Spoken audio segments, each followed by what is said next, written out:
एक तरफ जहां पूरा देश आज संविधान दिवस मना रहा है तो दूसरी ओर पश्चिम बंगाल की सीएम ममता बनर्जी के बयान पर बीजेपी ने जबरदस्त हमला बोल दिया है। आज हम बात करेंगे कि संविधान दिवस के मौके पर क्यों छिड़ा है ये सियासी संग्राम, पर पहले इस खास दिन की कुछ खास तस्वीरें आपको दिखा देते हैं। संविधान दिवस के मौके पर आज केंद्र से लेकर राज्यों तक सियासी हस्तियां एक्शन में रहीं। संसद के सेंट्रल हॉल में एक भव्य कार्यक्रम किया गया जिसमें राष्ट्रपति, प्रधानमंत्री, रक्षा मंत्री और गृह मंत्री समेत मोदी सरकार के कई दिग्गज शामिल हुए। इस मौके पर राष्ट्रपति द्रौपदी मुर्मू ने संसद के दोनों सदनों को संबोधित किया। राष्ट्रपति मुर्मू ने कहा कि संविधान सिर्फ कानूनों का संग्रह नहीं है, बल्कि ये देश के सामाजिक, आर्थिक और राजनीतिक जीवन का मार्गदर्शक भी है। इस अवसर पर राष्ट्रपति ने 9 भाषाओं में संविधान का अनुवादित संस्करण जारी करते हुए कहा कि इससे लोग अपनी भाषा में संवैधानिक मूल्यों को समझ सकेंगे। आज तारीख 26 नवंबर 1949 ईस्वी को एतद द्वारा इस संविधान को अंगीकृत, अधिनियमित और आत्मार्पित करते हैं।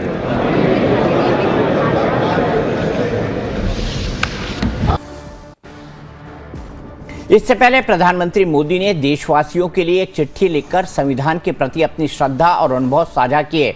पीएम मोदी ने बताया कि 2015 में उनकी सरकार ने इस पवित्र दस्तावेज का सम्मान करने के लिए ही 26 नवंबर की तारीख को संविधान दिवस के रूप में मनाने की घोषणा की थी। देश के नाम चिट्ठी में प्रधानमंत्री ने लिखा कि संविधान की ताकत ही है जिसकी बदौलत उनके जैसा साधारण और पिछड़े तबके का व्यक्ति इस मुकाम तक पहुंच पाया है। उन्होंने लिखा कि 24 साल से भी ज़्यादा समय तक संविधान की ताकत ने उन्हें सरकार का मुखिया बनाए रखा। पीएम ने लिखा कि संविधान के तहत युवाओं को बड़ी जिम्मेदारी मिलने से और उन्हें प्रेरित करने से देश का लोकतंत्र और भविष्य और मजबूत होगा। उन्होंने बताया कि संविधान के मूल्यों पर चलते हुए ही हमारा देश विकसित भारत के विजन की ओर लगातार बढ़ रहा है। इसलिए हर नागरिक का एक कर्तव्य है कि वो पूरी ईमानदारी से अपनी जिम्मेदारी पूरी करे। संसद में हुए कार्यक्रम के दौरान एक ही मंच पर पीएम मोदी और नेता प्रतिपक्ष राहुल गांधी भी मौजूद रहे, लेकिन किसी ने इस मौके पर संविधान के प्रति आभार जताया तो किसी ने इस मौके को सियासी तौर पर इस्तेमाल किया। राहुल गांधी ने देशवासियों को संविधान दिवस की शुभकामनाएं देते हुए एक्स पर एक पोस्ट किया। इसमें उन्होंने लिखा कि हम संविधान पर किसी भी तरह का आक्रमण नहीं होने देंगे। इसकी रक्षा करना मेरा कर्तव्य है और इस पर होने वाले हर प्रहार के सामने सबसे पहले मैं खड़ा रहूंगा। लेकिन इस मौके पर पश्चिम बंगाल की मुख्यमंत्री ममता बनर्जी के बयान पर सियासी कोहराम मचा हुआ है। पश्चिम बंगाल में हो रहे एसआईआर का विरोध करते हुए ममता बनर्जी ने केंद्र सरकार और बीजेपी को खुली धमकी दे दी है। ममता बनर्जी ने आरोप लगाया है कि एसआईआर के पीछे असली मंशा पिछले दरवाजे से एनआरसी को लागू करना है। देश में लोकतंत्र और धर्मनिरपेक्षता खतरे में है और संघीय ढांचे को जानबूझकर कमजोर किया जा रहा है। ममता बनर्जी ने कहा कि राजा राममोहन राय या बंगाल की पहचान का अपमान वो कभी स्वीकार नहीं करेंगी। उन्होंने बीजेपी को निशाने पर लेते हुए कहा कि देश में लोकतंत्र तो रहेगा पर बीजेपी के लोग नहीं रहेंगे, जो टकराएगा चूर चूर हो जाएगा। साथ ही में ये धमकी भी दी कि अगर बीजेपी बंगाल में उन्हें चोट पहुंचाने की कोशिश करेगी तो वो पूरे भारत में बीजेपी की नींव हिला देंगी। চিরকাল সরকারে কেউ থাকে না। 2029 বড়ই ভয়ঙ্কর, তোমাদের সরকার থাকবে না। শকুনি মামারা সেদিন কোথায় পালাবে এখন থেকে ঠিক করে জায়গা রেখে দাও। আমায় বাংলায় আঘাত করলে, কারণ মানুষকে আঘাত করলে আমি মনে করি আমাকে আঘাত করছে। আমাকে আঘাত করলে আমি সারা ভারতবর্ষ হিলিয়ে দেবো।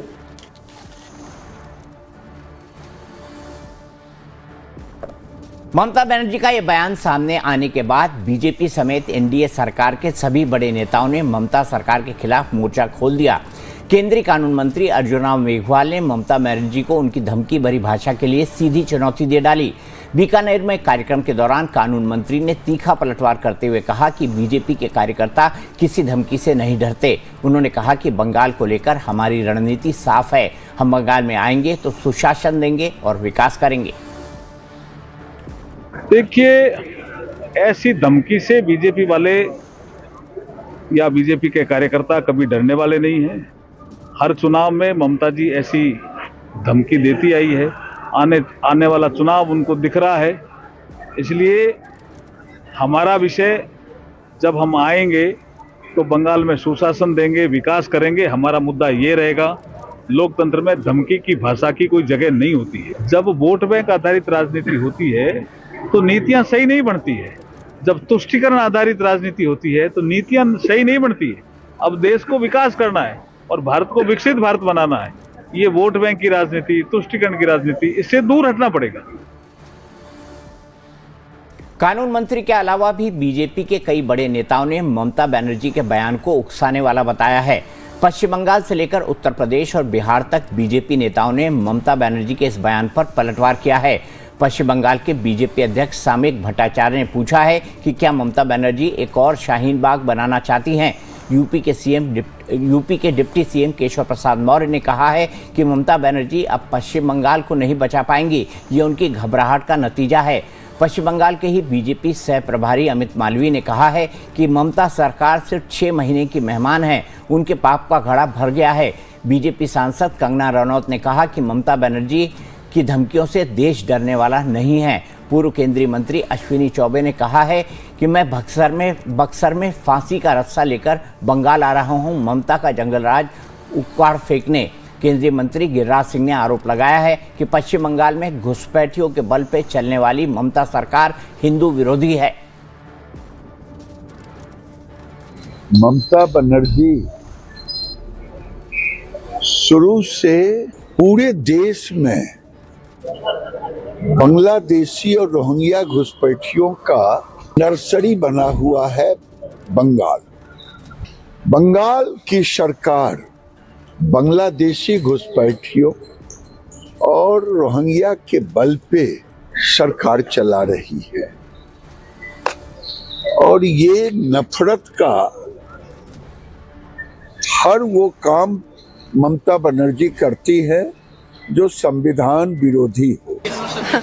देखिए, ऐसी जो धमकियां हैं इस तरह से, इससे देश नहीं डरने वाला और पूरा देश जो है वो इन घुसपैठियों से जो है सैनिटाइजेशन चाहता है। और जिस तरह से शरीर में कैंसर होता है उसी तरह से देश में ये घुसपैठी होते हैं, तो उनको निकालना पूरा देश चाहता है। हार से पहले बौखलाहट ममता बनर्जी जी की साफ नजर आती है। जिस राज्य में भ्रष्टाचार, हत्या का बोलबाला हो, घुसपैठियों को संरक्षण मिल रहा हो, चुनाव से पहले हार दिख रही हो, वो इस तरह की धमकी ही दे सकती हैं और हर बार बहाने ढूंढते हैं। बिहार जीता है, अब बंगाल की बारी है।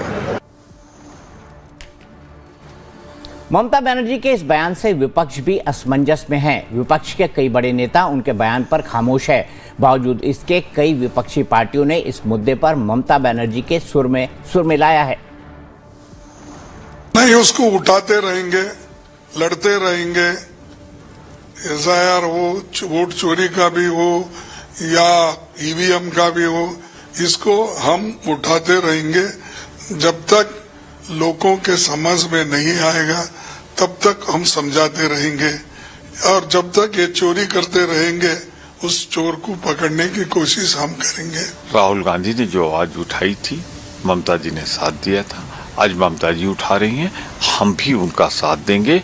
वोटों के अधिकार की रक्षा के लिए हर लोकतांत्रिक संघर्ष पे लोकतांत्रिक ढंग से हम तैयार हैं।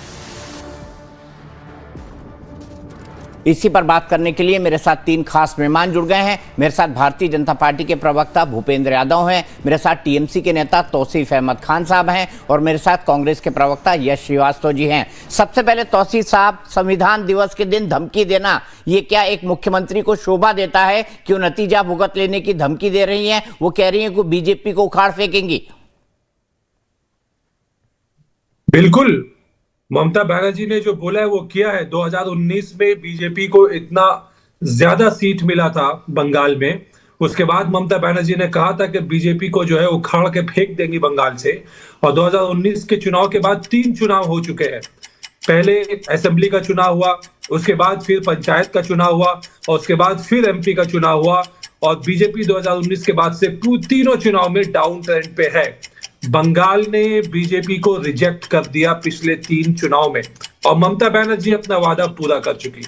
और ममता बनर्जी यही कह रही है कि हर वो ताकत जो देश को कमजोर करेगी, चाहे वो कितनी बड़ी पॉलिटिकल पार्टी हो, चाहे उसके पास कितने सारे सेंट्रल एजेंसीज हो, कितनी वो ताकतवर हो। ममता बनर्जी उनसे नहीं डरती, ममता बनर्जी उनके खिलाफ डट कर लड़ेंगी। ममता बनर्जी ने बहुत काम की बात कही, बहुत पते की बात कही। किसी भी सरकार को जो है जाना पड़ता है, कुर्सी छोड़ना पड़ता है, चाहे वो कितना भी दिन रह ले, एक दिन आएगा कि उसे कुर्सी छोड़ना होगा। और ममता बनर्जी ने बहुत क्लियर चेतावनी दी है बीजेपी को कि एक दिन ऐसा आएगा कि आपको जो है दिल्ली की राजगद्दी छोड़नी पड़ेगी, जनता आपको उखाड़ करके फेंक देगी। और ये लड़ाई ममता बनर्जी बंगाल से सारे देश में लेकर के जाएगी। और बंगाल के तौसीफ भाई एक दिन तो ये होगा। तौसीफ भाई मेरी बात सुनिए ना, एक दिन तो बीजेपी सत्ता से बाहर जाएगी, लेकिन वो दिन कब आएगा ये सबसे बड़ा सवाल है। तौसीफ भाई यही सवाल भूपेंद्र यादव से ले ले। भूपेंद्र यादव जी, अराजकता फैला रहे हैं आप सरकार के नाम पर, और एसआईआर हो, वोट चोरी हो या फिर ईवीएम का मुद्दा हो, कांग्रेस और टीएमसी बार बार इसको उठाकर आपकी अराजकता की तरफ इशारा कर रही हैं। दीपक भाई, मैं आपको बता दूं कि ये जो गुड बात कर रहे हैं, तुष्टीकरण की राजनीति करने वाले ममता दीदी और कांग्रेस, देश को आज तक क्या दिया? ये लोग दर्द देवे किया है। आपको मालूम है इन लोगों के रीजन में कितना दंगा हुआ है, कितना बम ब्लास्ट हुआ इस देश के अंदर में? 50 सालों से कांग्रेस जो है ना इस देश पर शासन किया। करीब 15-20 साल से ये कर रहे हैं, ममता दीदी कर रही हैं तुष्टीकरण की राजनीति करके, पूरे बांग्लादेशी रोहिंग्या को जो है ना बुला करके रे भाई। और एसआईआर जब हो रहा है तो इनके छाती पर सांप लौट रहा है।